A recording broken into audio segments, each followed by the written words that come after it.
பங்குனி நாளில் பால்குடம் ஏந்தி பாமாலை பாடி வந்தோமே, முருகன் தாளில் பூமாலை சூடி நின்றோமே.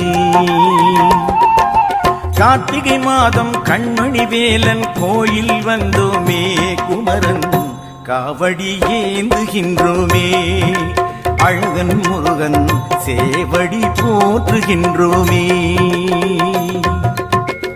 பங்குனி நாளில் பால்குடம் ஏந்தி பாமாலை பாடி வந்தோமே, முருகன் தாளில் பூமாலை சூடி நின்றோமே.